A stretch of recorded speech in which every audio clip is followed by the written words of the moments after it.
It's the 21st century. We've mapped the genome, photographed black holes, and carry devices in our pockets more powerful than the computers that sent humans to the moon. We've cracked the mechanics of evolution, the origins of disease, the structure of the atom. Logic has never been more accessible. And yet, religion persists. Not just in ancient texts or fading rituals, but alive, entrenched in politics, taught in schools, guiding laws, shaping identities. Billions still believe in a personal God who watches, judges, rewards, and punishes.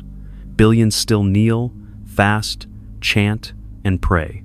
This isn't a fringe phenomenon.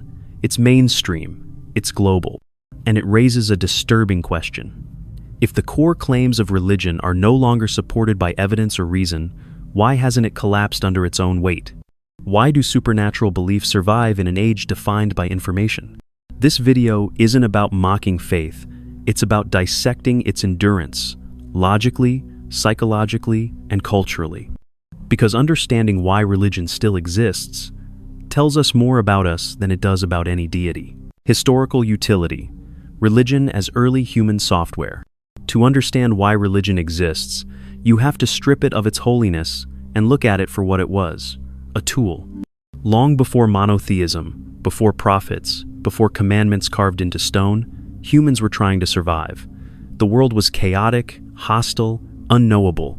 Lightning killed without warning. Crops failed. Disease struck randomly. Death was constant, and explanation was scarce. Into that void, religion stepped, not as divine truth, but as early software for organizing chaos. It gave rules. Don't kill your tribe. It gave stories. Obey, or the gods will punish. It gave rituals. Sacrifice, pray, hope. It offered meaning where there was none. In a world where nature seemed angry and morality was subjective, religion functioned like a prototype operating system for civilization. But like all early technology, it wasn't based on accuracy. It was based on utility. The rain god didn't need to be real. Believing in him just needed to make people plant in spring, store food, and stay loyal to the tribe. That was the only logic that mattered: survival. Religion didn't emerge because it was true. It emerged because it worked, for a time. Fear of the unknown, the psychological trigger. Strip away the scriptures, the temples, the rituals, and what's left at the core of religion isn't mystery, it's fear. Fear of death, fear of loss, fear of meaninglessness. Humans are the only species aware of their own mortality. We don't just die, we know we're going to. And that knowledge is unbearable. It turns every quiet moment into a countdown, every funeral into a mirror, every life into a question no one can answer. Religion answers it. Not with evidence, but with comfort. You won't really die. This isn't the end. There's a plan. The gods love you. Justice will come. Your suffering means something. You're not alone. It's not rational, but it's soothing. This is why the most religious cultures are often the most uncertain, the most unstable, the most exposed to suffering. When life is fragile, belief feels necessary. God becomes a psychological sedative. Even now, in more comfortable societies, the fear hasn't gone away. It's just quieter. Modern religion adapts, yes, but its emotional foundation remains the same. The need to believe that something bigger is watching, caring, guiding, not because it's proven, but because the alternative, emptiness, is too much to bear. Cognitive bias. Why belief feels natural. You weren't born to find truth. You were born to survive.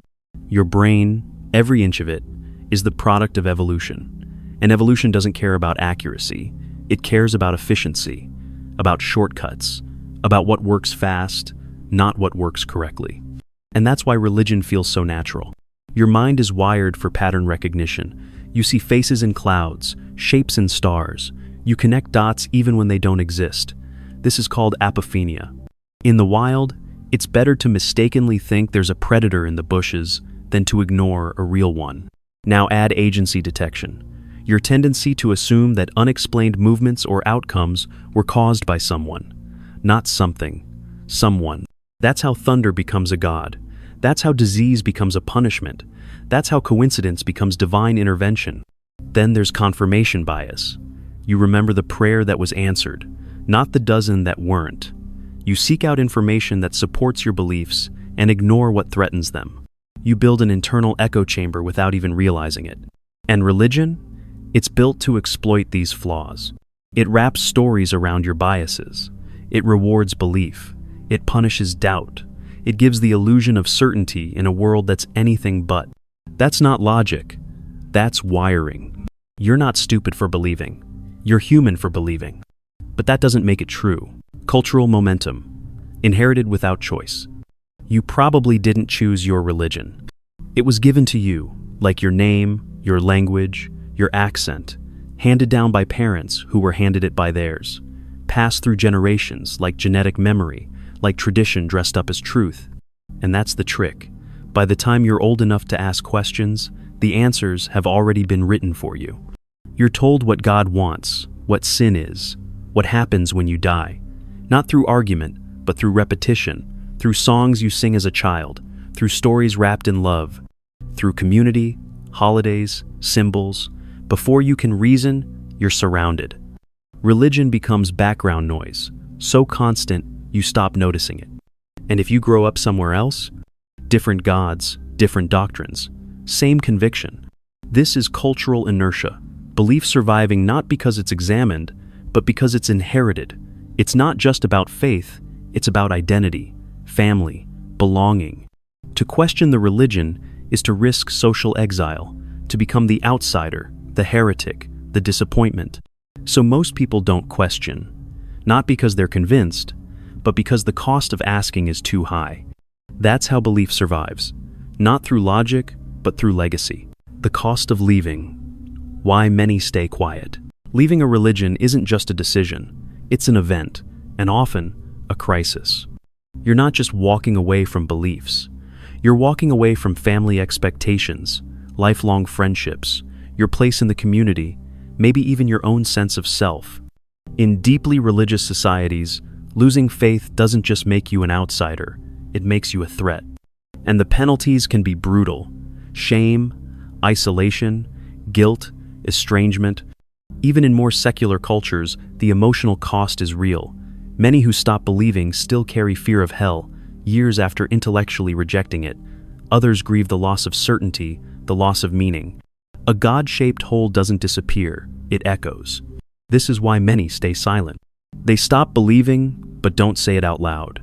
They nod during prayers, they attend services, they play along to keep peace, to protect relationships, to avoid the cold look of disappointment in a parent's eyes.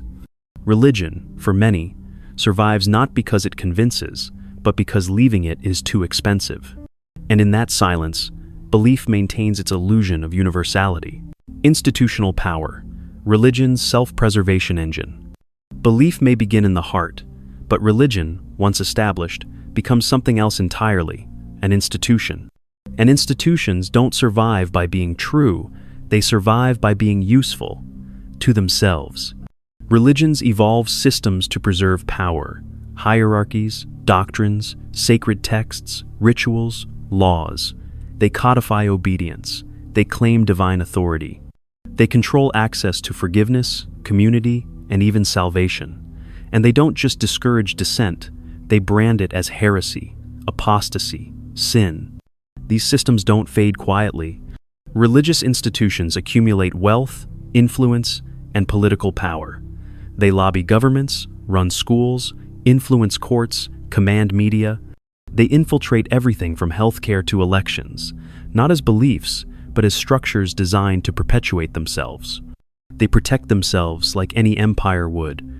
This is why religion doesn't vanish with disbelief, because disbelief doesn't dismantle institutions, and institutions don't care if you believe, they care if you comply. They'll evolve their language, they'll soften their edges, but they'll hold on to their influence as long as people fear, conform, or simply don't speak up. Religion may have started as a survival tool, but now it survives for itself. Emotion over reason. Why logic doesn't land. You can't argue someone out of a belief they were never argued into. And that's the core problem. Religion, for most, isn't built on logic. It's built on emotion. It's tied to moments of grief, love, awe, and fear. It's wrapped around memories, music, childhood prayers whispered under blankets. It doesn't live in the frontal cortex. It lives in the gut. So when you come at it with facts, science, and airtight reasoning, it bounces off. Because belief isn't about what's true, it's about what feels true. A deity that loves you feels better than randomness. A grand design feels better than cosmic indifference. Eternal life feels better than a finite goodbye. These feelings aren't minor, they're foundational. They shape identity. They soothe anxiety. They answer questions logic leaves open. And logic, by contrast, can be cold, impersonal, unforgiving. That's why well-constructed arguments rarely change minds. Because at the deepest level, many believers aren't seeking truth. They're seeking comfort, certainty, belonging. That doesn't make them irrational. It makes them human. But it also explains why, even when evidence dismantles belief, the belief itself remains intact, shielded not by facts, but by feeling. The illusion of morality. Ethics without religion. One of religion's most enduring claims is this: without God, there is no morality. It's a seductive idea. It makes morality feel stable, objective, handed down from on high, carved in stone, unchangeable. Without it, they say, everything falls apart. Chaos reigns. Do what thou wilt becomes the law of the land. But this is a myth, and a dangerous one. Morality didn't descend from the heavens. It evolved, slowly, socially, biologically. Empathy, cooperation, fairness, these traits helped human groups survive. We punish cheaters not because a god said so, but because cheating hurts the group. We help others not for divine reward, but because compassion is hardwired. There's no commandment that says, don't push someone off a cliff, and yet, you don't. You feel it, instinctively. Secular ethics exist. Humanism exists.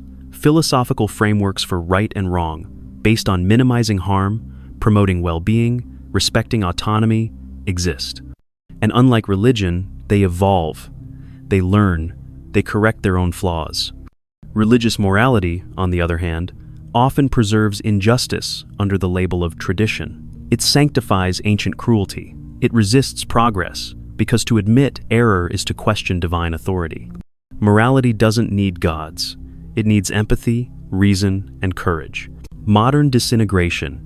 Science, internet, and exposure. If religion was once protected by mystery, modernity has torn down the veil. Science has explained what gods once controlled. Lightning, disease, earthquakes, the origins of life, no longer sacred, no longer unknowable. The supernatural shrinks with every discovery. What was once divine is now biological, chemical, historical. But science didn't kill religion alone. The internet finished the job. What once took a lifetime to question now takes a Google search. Sacred texts are searchable. Contradictions are documented. History is accessible. Testimonies of former believers are everywhere. You're no longer trapped in a religious bubble because the world is louder than the pulpit. And the results are visible. The rise of the knowns, people with no religious affiliation, isn't a fluke. It's a consequence. Younger generations are growing up with information their grandparents never had. They see the violence, the hypocrisy, the control. They ask questions and find answers that religion can't compete with. That doesn't mean religion disappears overnight, but it cracks, it fractures, it sheds followers faster than it gains them. Because when belief meets information, one of them breaks. Religious adaptation. Why it morphs but doesn't die. Religion is not static. It evolves. When fire and brimstone theology stopped working, it softened. When science undermined literal readings, it rebranded itself as metaphor. When culture moved forward, religion followed, slowly, reluctantly, but necessarily. That's why many modern believers no longer see Genesis as history or hell as literal. God becomes energy, consciousness, the universe. Prayer becomes mindfulness. Church becomes community center. The old gods are repackaged, made more palatable for the modern mind. Because if religion can't win through truth, it will survive through flexibility. It detaches from doctrine and attaches to identity. It no longer says, "This is what is." It says, "This is what I feel." It becomes spirituality. It becomes vague, it becomes unchallengeable, and in doing so, it remains. Not because the original claims hold up, but because the institution knows how to mutate. Like a virus changing hosts, it adapts to the intellectual immune systems of the culture around it. This is why religion doesn't die. It doesn't have to be right, it just has to feel necessary. And when truth becomes uncomfortable, religion offers refuge in ambiguity. So after everything, after the contradictions, the psychology, the biases, the history, you're left with one unsettling truth. Religion isn't still here because it's true. It's here because it works. On our minds, our fears, our cultures. It persists not by logic, but by legacy. Not by evidence, but by emotion. Not by clarity, but by the comfort of not having to ask too many questions.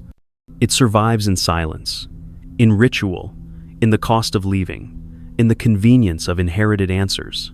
But that leaves us with a deeper question, a personal one. If religion no longer explains the world, what are we really afraid of losing when we let it go? Is it the rituals, the structure, the community, the story? Or is it the illusion that someone out there is watching, that someone cares? You can dismantle the theology, you can expose the contradictions, but until we confront the need, the psychological hole religion fills, we'll keep finding new gods, new symbols, new metaphors for control, for comfort, for meaning. Maybe the question was never, why does religion still exist? Maybe it's this. Are we ready to live in a world without someone holding our hand? And if not, what replaces the myth when the myth is gone?